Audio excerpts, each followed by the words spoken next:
हाय, मैं धर्मेंद्र कुमार आप सभी को इस लेक्चर में स्वागत करता हूँ। बाकी तो जो है सो है। चलिए आते हैं हम आज इन लेक्चर में 12 और 13 सवालों को करते हैं। क्वेश्चन नंबर है इतने। तो हम क्या करते हैं, पहले तो क्वेश्चन नंबर 12 को देख लेते हैं ना। चलिए क्वेश्चन नंबर 12 आपका क्या कहता है कि दो समांतर श्रेणी है। भाई एक नहीं दो समांतर श्रेणियां देती है इसमें, और दोनों का सारवंतर तो समान है। यानी पहला समांतर श्रेणी का भी सारवंतर डी है, तो दूसरा समांतर श्रेणी का भी सारवंतर क्या है, डी है। इतना तो फिक्स्ड है। लेकिन प्रथम पद बाद बाकी तो सब कुछ अलग अलग होंगे। तो वही मान लिया कि प्रथम एपी का दो समांतर श्रेणी है, तो दोनों का हम मानेंगे। पहले हम प्रथम एपी का चलते हैं। तो माना कि प्रथम एपी का प्रथम पद बराबर और सर्वांतर बराबर। फिर देखते हैं तथा दूसरे एपी का क्या होगा। दो एपी है तो दोनों में प्रथम पद और सर्वांतर होंगे ना, तो दोनों को लिख लेते हैं। तथा दूसरे एपी का प्रथम पद ये क्या है और सारवंतर क्या है। ठीक है ना।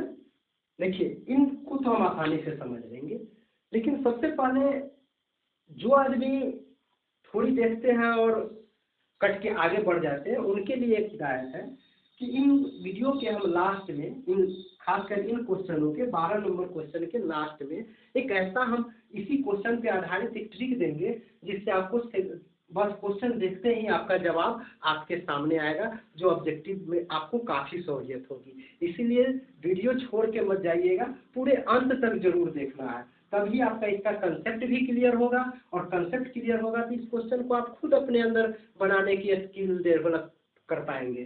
ठीक है ना। तो चलिए शुरू करते हैं और आप क्या कीजिए, इस वीडियो को लगे रहिए। ठीक है ना। तो क्या करना है, एपी प्रथम है और एक दूसरा एपी है। तो प्रथम एपी का प्रथम पद सर्वांतर तो दोनों का सेम दिया, मतलब इसका डी है तो इसका भी डी हो जाएगा। पढ़ लीजिए क्वेश्चन क्या कर रहा है। दो समांतर श्रेणियों का सारवंतर समान है। ठीक है ना। तो सारवंतर दोनों का डी। प्रथम पद के बारे में कुछ नहीं कहा है, तो एगो का हम मान लेते हैं A1 और दूसरा का मान लेते हैं A2। कोई हर्ज नहीं ना है, A1 A2 कुछ भी मान सकते हैं। चलिए अब कहता है कि 100वें पदों का अंतर। तो चलिए पहले दोनों पदों के 100वें पदों का अंतर निकाल लेते हैं। क्या प्रश्न से आपको क्या दिया है कि 100वें पदों का अंतर 100 है, मतलब दोनों एपी का 100वां पद क्या होगा। तो बोलिए तो प्रथम एपी का 100वां पद क्या होगा। बोलिए प्रथम एपी का 100वां पद बोलिए क्या हो जाएगा।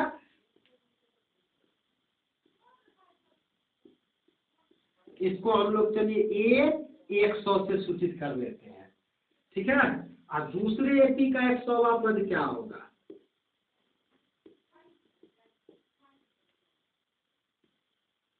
दूसरे एपी का 100वां पद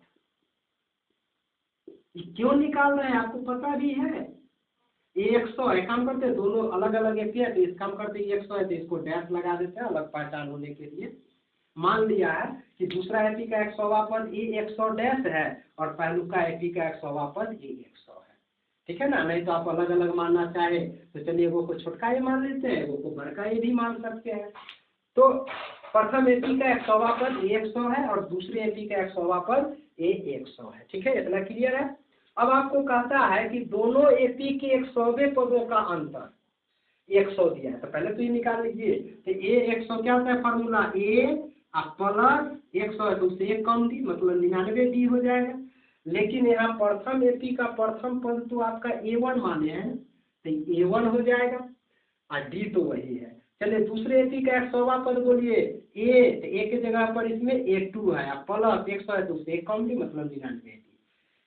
यानी प्रथम एपी का 100वां पद A1 प्लस 99 डी और दूसरे एपी का 100वां पद हो गया A2 प्लस 99 डी, मतलब ए के जगह पर आपको A1 A2 यूज करने हैं और कुछ नहीं। ठीक है। अब प्रश्न से क्या कह रहा है, गौर से देखिएगा, प्रश्न से क्या कह रहा है, दोनों का अंतर मतलब घटा दीजिए, ए 100 माइनस कैपिटल ए 100, ये आपको दे रखा है, ये कितना 100 है, कितना है 100। गौर से, अंतर का मतलब घटाव होता है, घटा दीजिए दोनों एपी के 100वें पदों का अंतर मतलब ए माइनस ए कितना 100 है। अब दोनों का वैल्यू डालिए, इसका क्या वैल्यू आया है A1 plus 99 minus capital A 100 का वैल्यू क्या आया है A2 प्लस 99 आई बराबर 100 है। अब कुछ नहीं कीजिए, A1 प्लस 99D अब माइनस A2 आई माइनस 99D बराबर आ गया 100। देखिए प्लस 99D माइनस 99D खत्म, फाइनली आ गया A1 माइनस A2 बराबर 100। इसको समीकरण 1 कर लेते हैं, ठीक है, इतना तो क्लियर हो गया। अब निकालने के लिए क्या कहता है कि 1000वें पदों का अंतर क्या होगा, तो चलिए हम दोनों एपी का 1000वां पद निकालते हैं, ठीक है ना। एक काम कीजिए ना, हाँ, तो अब इतना बराबर क्या ये 1000 कर लीजिए, तो यहाँ आपका क्या आ जाएगा, अब 9 से 99D हो जाएगा ना। अब प्रथम एपी का, इसके बाद का प्रोसेस है, प्रथम एपी का 1000वां पद क्या होगा। अब आगे क्वेश्चन में आपको कह रहा है 1000वें पदों का अंतर निकाला, मतलब दोनों एपी का 1000वें पद निकालिए, तथा दूसरे एपी का 1000वां पद आपका क्या A 1000 हो गया। अब इसका अंतर पूछ रहा है, यहाँ तो 9 से 99D हो जाएगा ना, 1000 से एक कम देना है, तो 9 से 99D, तो इसीलिए दोनों का अंतर जो निकाला 1000वें पदों का अंतर मतलब A 1000 माइनस कैपिटल A 1000, अंतर का मतलब घटाओ, 1000वें पद दोनों निकाल लीजिए, दोनों को घटा लेना है, इसका वैल्यू आपको निकालना है, जो क्या होगा कुछ नहीं, देख लीजिए 1000 का वैल्यू आया है A1 प्लस 9 से 99D माइनस इसका वैल्यू आया है A2 प्लस 9 से 99D। चलिए माइनस से गुना कर देते हैं, तो आपको फाइनली क्या आ जाने वाले हैं, यहाँ पर लिखिए, बोलिए A1 सॉरी बराबर के सामने बराबर दीजिए, लिखिए A1 प्लस 9 से 99D आई माइनस A2 आई माइनस 9 से 99D। देखिए इससे ही कट गया, आई प्लस में है आई माइनस में है ना, 9 से 99 था, अब बच गया फाइनली आपको कितना A1 माइनस A2, इसका वैल्यू आपको क्या आ चुका है समीकरण में 100, मतलब आपका 100 आंसर हो गया। यानी क्या निष्कर्ष पर पहुंचे कि अगर किन्हीं दो पदों का अंतर जो दे दे और कोई दूसरे पदों का अंतर अगर पूछे तो वो भी उतना ही आया। देखिए 100वें पदों का अंतर भी 100 दिया था, 1000वें पदों का अंतर भी 100 आया। कब, जब उसका सार्वंतर समान है तब। हमने शुरू में ही वीडियो के बोला था कि इसके अंतर जरूर बने, इसमें एक चीज बताएंगे, यही बताना था क्या कि अगर कि दो एपी का सार्वंतर समान हो, क्या बोला ठीक से गौर से सुनिएगा, दो एपी का सार्वंतर समान हो तब किसी पद का अंतर हमेशा बराबर होगा, चाहे 100वां पद का अंतर पूछे, चाहे 1000वां पद का अंतर पूछे, चाहे 1,00,000वां पद का अंतर पूछे, चाहे 5वां पद का अंतर पूछे, चाहे पहला पद का अंतर पूछे, कोई भी पूछे, जो दिया हुआ रहेगा वही आंसर होगा, ठीक है ना। किसी एक मतलब 100वां पद का अंतर दे दे, चाहे 5वें पद का अंतर दे दे, या पूछे 100वां पद का अंतर क्या होगा, तो जो 5वां पद का अंतर होगा वही 100वां पद का भी अंतर होगा। यही कंसेप्ट क्लियर कराने थे, ठीक है ना। ये क्वेश्चन आपको क्लियर हो गए। चलिए अब हम क्वेश्चन नंबर 13 को देखते हैं, और बहुत ही आसानी से इसको भी हम बना पाएंगे। चलिए 13 नंबर सवाल में क्वेश्चन कहता है कि 3 अंकों की संख्याएं कितनी होगी जो 7 से विभाज्य हो। यही ना आपका क्वेश्चन है, 3 अंकीय संख्याएं खोजनी है जो 7 से विभाज्य होगा। तो 3 अंक का संख्या कहाँ 100 से स्टार्ट होता है। चलिए 13 नंबर सवाल का पहले हम एपी बनाते हैं, क्या होगा बोलिए। 3 अंक का संख्या कहाँ से स्टार्ट होता है 100 से, और कहाँ तक जाता है 9 से 99 तक जाता है, अगला तो 1000 होगा तो 4 अंक हो जाएगा ना। तो 3 अंक का संख्या 100 और 9 से 99 तक होगा, 100 से लेकर 9 से 99 तक होगा। अब इनके बीच में वह संख्याएं ढूंढिए जो 7 से विभाजित हो। तो बोलिए 100 में तो 7 से भाग नहीं लगेगा, आगे बढ़िए 101, 102, ठीक है ना। 100 है, इसमें 7 से भाग देना है, तो यानी अगर 105 कर लेते हैं आप, तो देखिए 5 उतरेगा, लग जाएगा ना।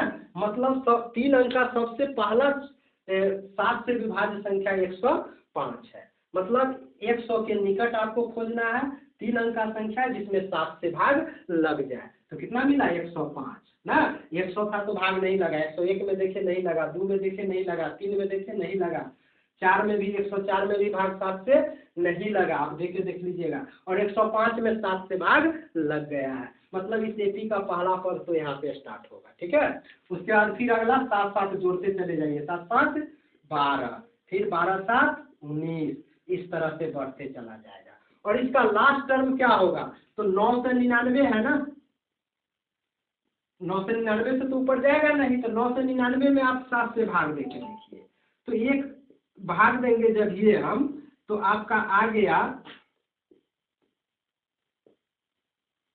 यानी इसमें 9 से 99 में 7 से भाग नहीं लग रहा है। यदि इसको हम 4 कर देते तो लग जाता, मतलब 9 से 94 तक भाग लगेगा।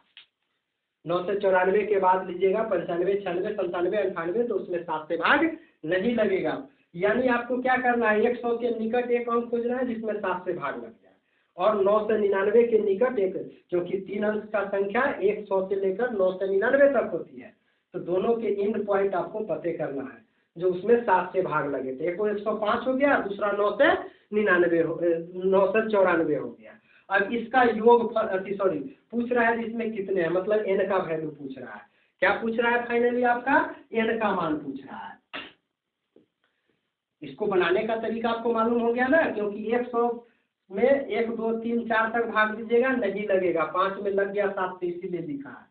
और जब ये वो मालूम हो जाए तो जितना से भाग रहेगा उतना जोड़ते चले जाइए, अगल का टर्म मिल जाएगा। जैसे इसमें 7 जोड़ा 112, फिर 7 जोड़ा 119, इस तरह से जोड़ते जोड़ते एक 9 से 99 के निकट हमें 7 से भाग लगने वाला संख्या कौन मिला? 9 से 94 मिला, ठीक है। इसके ऊपर वाला में कोई में भी 7 से भाग दीजिएगा नहीं लगेगा, ठीक है ना।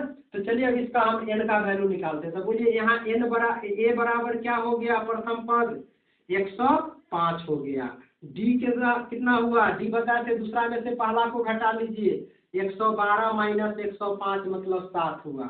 और लास्ट टर्म यानी एन कहिए चाहे ए एन कहिए, दोनों आपका एक ही बात है, कितना है? 9 से 94 है। तो एन पूछ रहा है ना, तो बोलिए एन बराबर क्या है? फॉर्मूला बोलिए। एन बराबर फॉर्मूला दिए हैं क्या? ए एन माइनस, एक काम कीजिए यही रहने देते, ए नहीं, A N minus A Apte D plus 1।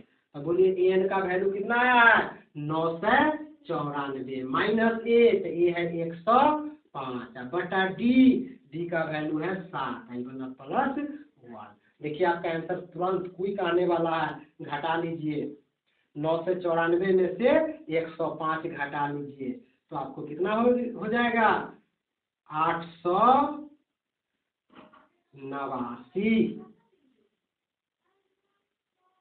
ठीक है। अब बटा में इस 7 आई वाला प्लस 1 रह गया, इस 7 से इसको काटिए, 1 मरतबे 7, 7 दूनी 14, 7 49, यानी फाइनली आपको 127 प्लस 1 आ गए, मतलब टोटल 128 पद होंगे।